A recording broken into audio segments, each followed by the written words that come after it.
All right, look, guys, we're gonna be evaluating the next CEO of Apple. Cause look, if we don't make the right decision, Apple's gonna fail.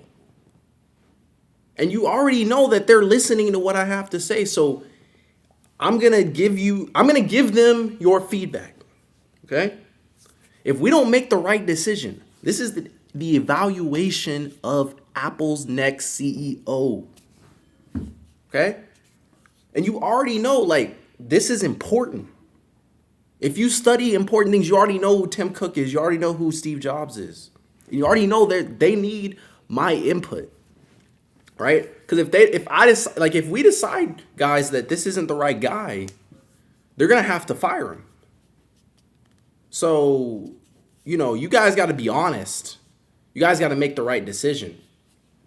And most importantly, we can't mess up on this because this is important. This is real life. So obviously we're watching Cold Fusion to get that evaluation underway. And you guys got to have your pens and your paper. Write your notes. Put your notes down in the comments because this evaluation is important. Okay, so let's get to it.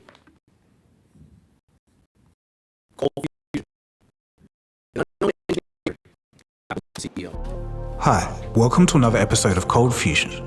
It's August 24th, 2011. An Apple press release names its newest CEO, Tim Cook. Compared to Steve Jobs, nobody knew who this guy was. Very, very important guy. He followed Steve Jobs. Formerly worked at IBM, industrial engineering, I believe, as his major.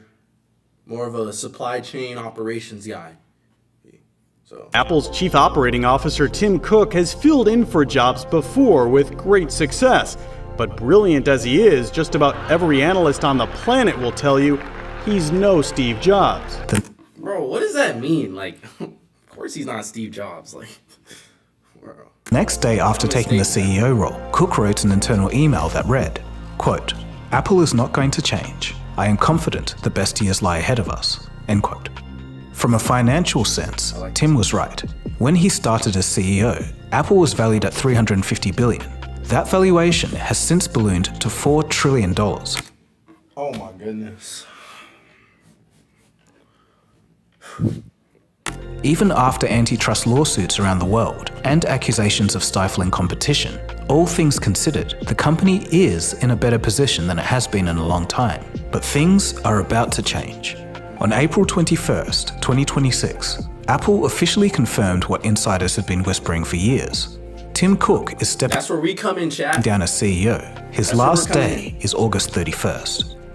Now, Tim Cook has served Apple's Now we're here to do the evaluation, to come in and help them out because they don't know. shareholders well, but his departure truly marks the end of an era. On September 1st, a mechanical engineer from Pennsylvania, the guy who you probably know from the Apple keynotes, becomes the most powerful product executive on the planet. Pennsylvania, write that down. His name is John Ternus, and whether you know it or not, he's shaped almost every device you've ever owned from Apple. But here's the real question. Who is John Ternus, and what would Apple under him look like? Here we go. Get ready. Here we go. Get ready. This is what it is. Oh, my pen's not working.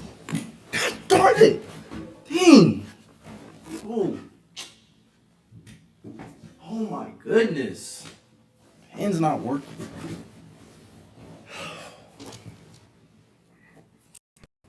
Tim Cook's Apple was about supply chains, scaling, refining, and of course, printing money from software services. So what happens when an engineer takes the wheel? Will we see more innovation, new product categories? Will Apple get its soul back? Or is this the beginning of a very slow decline? Let's get into it. Uh-oh, we don't want that. You're watching Cold Fusion TV. For most tech enthusiasts, On decline, okay? Whoa. Cold Fusion better calm down. they would have already likely spotted John Ternus at Apple keynote events, but his role in the company is much more significant than those appearances would indicate. His fingerprints are all over Apple's devices. Ternus graduated from the University of Pennsylvania with a mechanical engineering degree. Even before he got to Apple, his final... Okay, I like that. Mechanical engineering. Write that down. Yeah, okay, so I've been hearing some things about this guy. I like what I'm hearing. Even I heard some stuff before. Apparently, he's the guy behind Apple Neo, Apple Silicon, and a few other things, like a lot of their products, just shepherding them. So I like what I'm hearing about him so far, but we need to keep on evaluating. University project was building a robotic feeding arm for patients with quadriplegia. It was controlled entirely by head movements. Quadra what? Robotic feeding arm. Even before he got to Apple, his final university project was building a robotic feeding arm for patients with quadriplegia. It was controlled entirely by head movements. It's a small detail, but I decided to add it because it gives a glimpse into the kind of engineer that he is. He joined Apple in 2001 and started his career in building displays. There were cinema monitors that, according to people who owned them, still work perfectly. The cinema display, meanwhile, was insanely high resolution for 2002. This is a time where most people were using CRTs, and here was the cinema display with a flat panel LCD, a masterpiece of design. It's integrated I like a guy who, makes something that lasts. That's good, that's good. feet, clear plastic shell over aluminum enclosure, and even the ridged aluminum bezels look classy and retro cool. The display quality is also phenomenal for its age. It's bright, crisp, and the viewing angles are surprisingly good. Later, John moved to the iPad, working on it from the very first prototype. Are you paying attention? You need to pay attention because this is important. He's breaking the stuff down, but if you're like doing something else, stop. Okay? Stop. Pushed internally for iPad OS to become its own operating system. At the time, the iPad was essentially running iPhone software, and he believed that it was holding back the hardware. As we know now, he clearly won the argument. He then oversaw the AirPods and was instrumental in the transition. Okay. AirPods, write that down. I better see your notes in the comments. To Apple Silicon, the M-series chips. He also had massive involvement with the MacBook Neo, the $599 laptop that he personally announced in New York just last month. It's received universal acclaim with unbeatable quality at that price point. Coming from Apple, it's a strange world we live in. Now, here's what's interesting. Ternus was not a fan of the Vision Pro. According to insiders, I tried these at an Apple place. They were interesting, but $3,000? Criticism came from his experience. Back in the early 1990s, he was part of the company Virtual Research Systems, and they tried to create a VR headset, and it was terrible. He was also weary of Apple's self-driving car project, which we covered in detail in this episode here. He feared that it would distract the company, drain profits, and pull away an episode here. $10 billion? He feared that it would distract the company, drain profits, and pull away engineers from core products. They just spending money like it's In both cases, he thought they were distractions. And in both cases, he turned out to be completely right. The car got cancelled. The Vision Pro, although a good product, based on what we've seen so far, has been a flop. But he has also made mistakes. The Touch Bar, for example. The butterfly keyboard fiasco, which led to a $50 million class action settlement. Those happened on his watch too. So this isn't a flawless record, but what you see with Ternus is someone who, more often than not, has a sharp read on what actually matters to real users. Eventually, Ternus oversaw both hardware and software design teams, linking the two most important parts of an Apple product. According to an Apple insider talking to Bloomberg, John is highly technical, quote, a real engineer, end quote, and wants to get into every little detail about the product. This is the... There we go, technical, okay, detail-oriented. Because see, when you're making an Apple product, you got to really be in the details. Got to really make it happen. Little nicks and crannies. Opposite of Tim Cook. According to this Apple insider, quote, Tim doesn't participate in the product development, end quote. His focus is supply chains.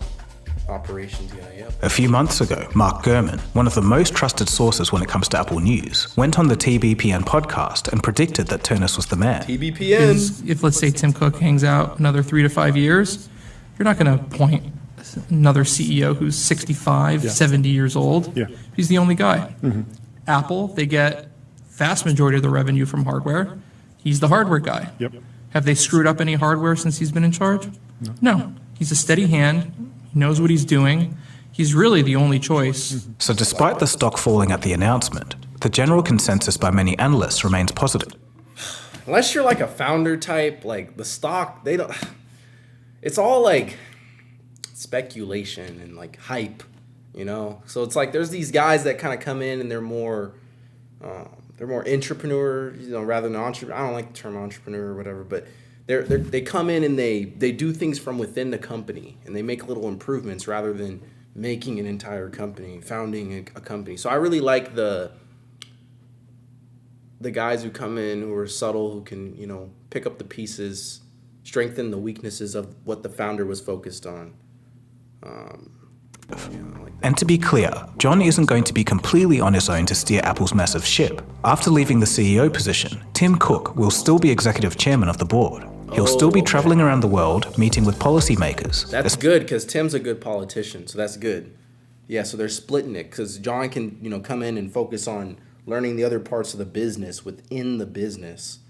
I like that. And then Tim could focus on the politics and Apple's, you know, Especially needed for a challenging geopolitical climate.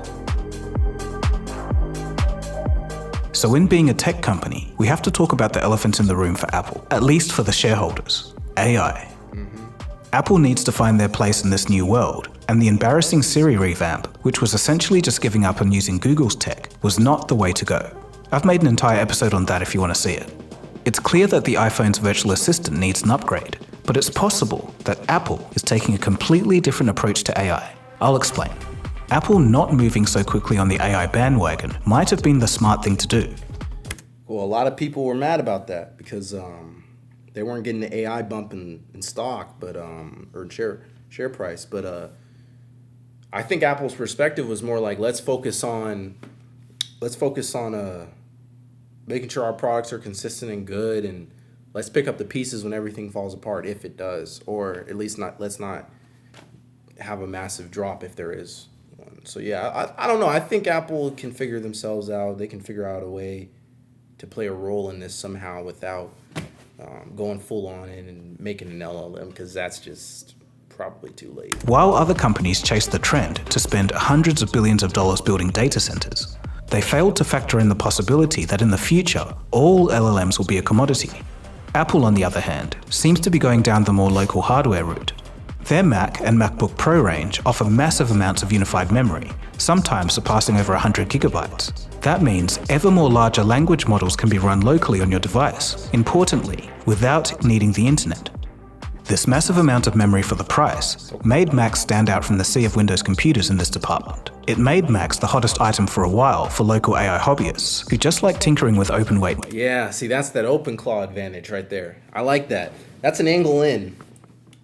Yeah, okay. Models. I like that. Consider the use case of Jake from the channel Thinking Different. Bam! Pause right there. Up to 8 times faster AI performance. Woo! I need to hear that more in the media when they need to market that more. To be honest, I haven't actually used AI a whole lot due to the whole unethical training, mass surveillance, and fully autonomous weaponry thing. Because honestly, I enjoy writing, editing, and ideating myself. That's kind of the best part about being creative in my mind. Why would I willingly give that to a robot? But something that has gotten my attention is vibe coding. The idea of vibe coding tools help organize running this YouTube channel is really appealing. But what isn't as appealing is paying a monthly subscription or feeding all of my data into an information-hungry corporation. So if I could run it all locally on this MacBook, that would be awesome. After some research, I installed and set up Visual Studio Code with Man, Cold Fusion is setting Apple up with a whole testimony. It's a whole, dang, this is like a convincing shareholders that Apple's actually in the best position video. I like it. Powered by Qwen 3 Coder 30B. And I have to say, I was pretty impressed watching it take my vague request of create me a YouTube video planning dashboard and turn it into a semi-functional, albeit very basic, website for me to work with. Apple sees this kind of user, the one who uses local AI, as the future. That makes sense because Apple has always been the privacy-focused large technology company. So that's good. That's good. That maintains their original intent with their company. models could be performant yet small, this move could pay off. So Apple's hardware is well on the way to helping achieve that, but what's missing is the implementation. Right now, AI is being pushed down the throats of unwilling consumers, Microsoft being the worst offender. Microsoft.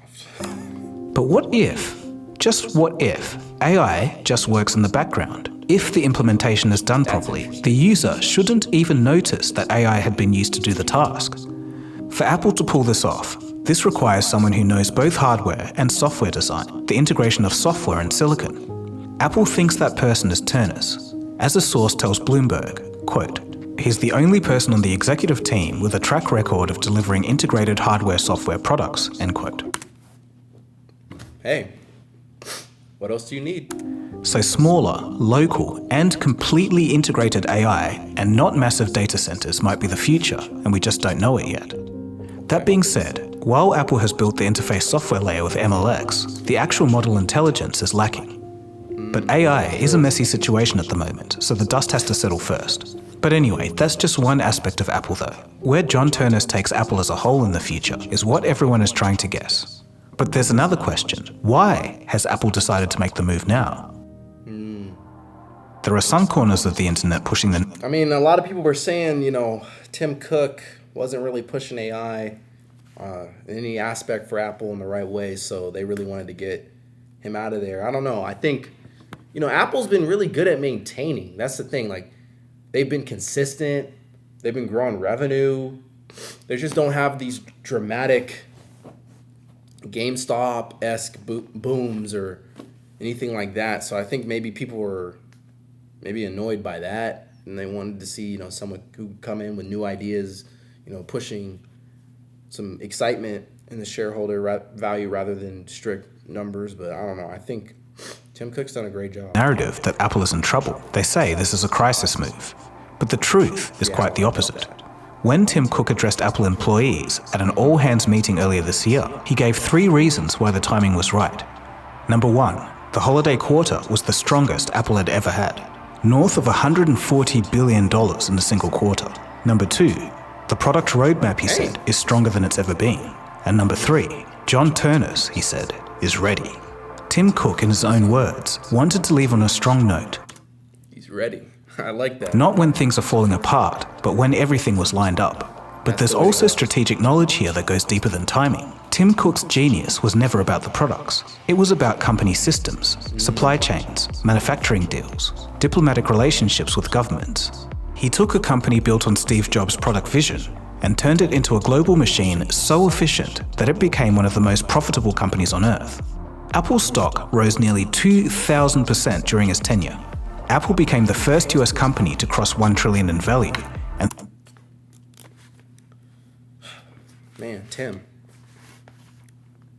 And guys, check out the other videos where I reacted to Nico Milano going around.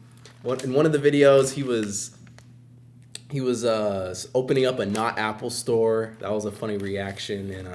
And the other one, he was going to the Apple store and destroying their business because apparently they ruined his phone. He dropped his phone in the toilet, like a goofy guy. But anyway, I don't know. I think he's launching his own thing. He's probably planning on launching a company, or he opened the not Apple store, but he's probably planning on launching a major competitor to Apple. So we're gonna be following that, covering that, watching that as it grows. But keep up on Tim Cook and what he does after this, because it's very important, him as chairman. And yeah, check out my other videos. then $5 trillion.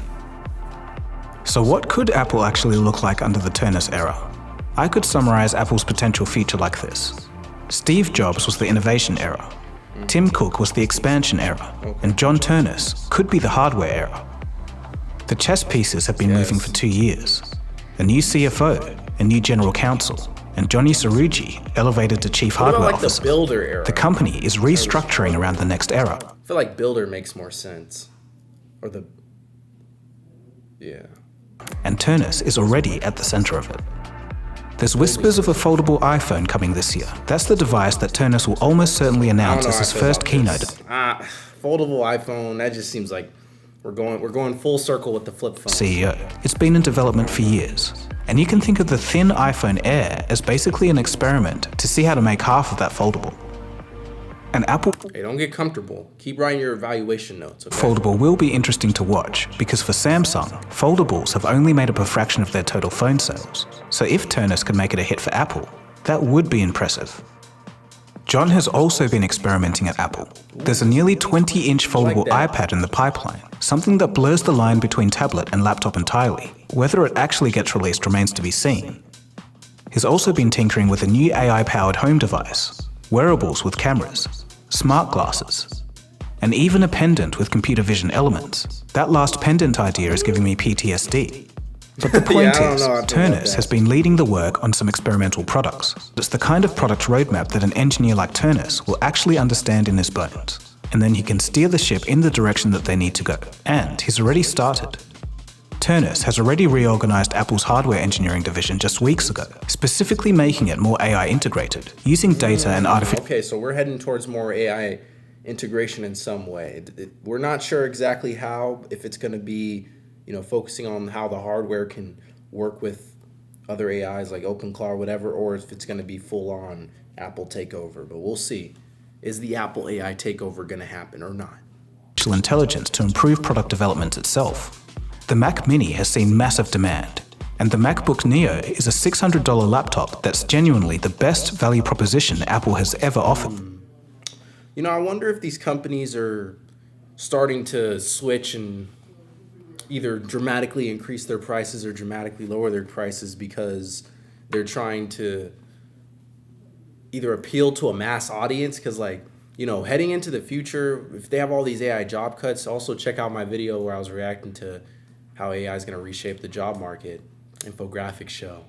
Good reaction. But if people start, losing their jobs and not having as much disposable income, products are going to have to get cheaper. We're going to start needing $50 laptops or something like that. So, a lot of companies are starting to orientate themselves more towards appealing to wealthier clients with more luxury products or services or experiences. I'm not going to name any names, but you can see a lot of companies starting to introduce these super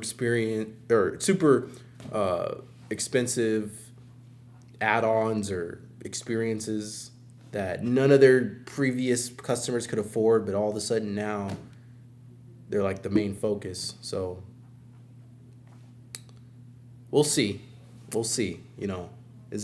Do they know something we don't? They're planning out for the future, making sure that they're still the mass appeal technology product, but that's gonna have to mean that they're gonna lower their prices. We'll see.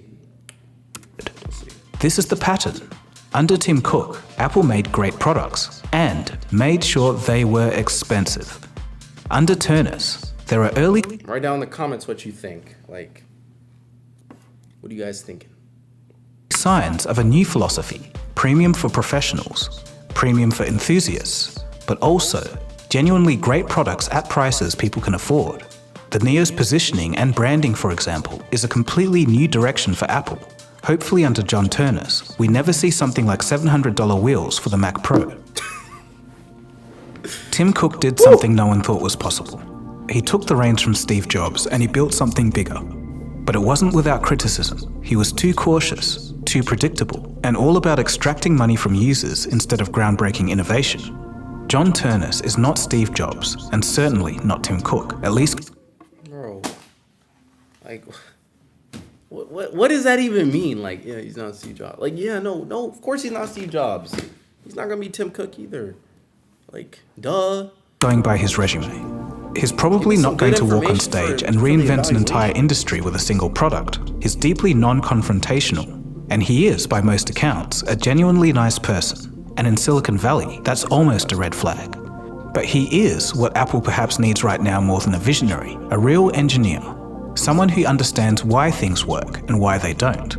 Someone who was right about the Apple car and right about making the iPad more than just a blown-up iPhone.